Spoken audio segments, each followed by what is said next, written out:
Il y a un vieillard qui s'appelle Kabis est venu voir le prophète alayhi salam à la mosquée. Il s'est déplacé de chez lui jusqu'à la mosquée. Il est venu apprendre quelque chose dans la bouche du prophète alayhi salam.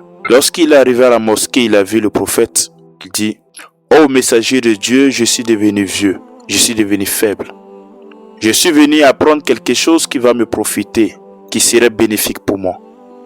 Alors le prophète, content de ce vieillard et de son effort pour son déplacement de chez lui jusqu'à la mosquée à cause de la science, alors le prophète alayhi salam lui dit: tous les arbres que tu as dépassés, tous les pierres que tu as dépassés, tous les grains de sable que tu as dépassés, même les poissons dans l'eau, ont fait des bénédictions pour toi et le pardon de tes péchés.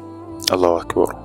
Le vieillard content, le prophète ajoute maintenant et répond à la question qu'il avait posée. Il dit: celui qui vient et qui finit de faire la prière des 5 heures et qui s'assoit et qu'il dit: perfection, louange à Allah, Allah l'immense, 3 fois, Allah va le protéger de la faiblesse, de la lèpre, des maladies qui paralysent.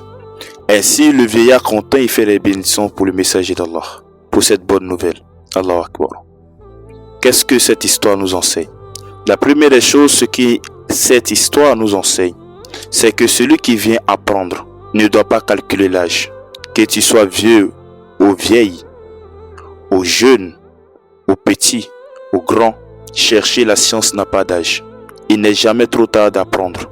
Ainsi, ce vieillard-là, malgré sa vieillesse, se déplace et vient apprendre la science auprès du messager d'Allah. Ainsi, tous les vieillards, toute personne qui est arrivée ne doit pas avoir honte de venir apprendre auprès d'un imam ou d'un oustaz qui est plus âgé que lui. Deuxième, qu'est-ce que cette histoire nous enseigne? C'est que celui-là qui vient apprendre la science, on doit le motiver. Lorsque ce vieillard-là vient voir le prophète alayhi salam, au lieu que le prophète réponde directement à sa question, le prophète, qu'est-ce qu'il fait?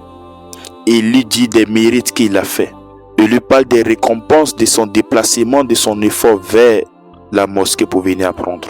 C'est-à-dire le prophète l'encourage avec des paroles véridiques.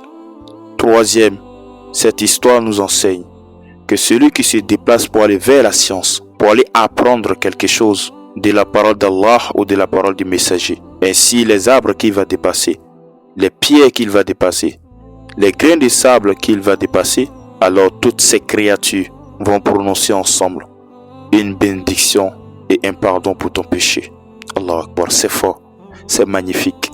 Tu t'imagines les pieds, les arbres, tous ensemble, en train de prononcer quelque chose à cause de toi? Wallahi que c'est magnifique.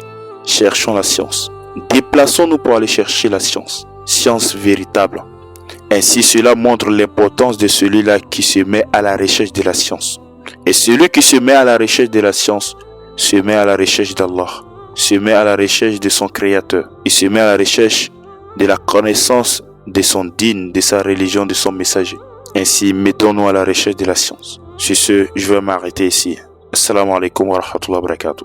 N'oublie pas de liker la vidéo et à t'abonner et à partager cette vidéo au maximum pour me soutenir. Sur ce, à la prochaine.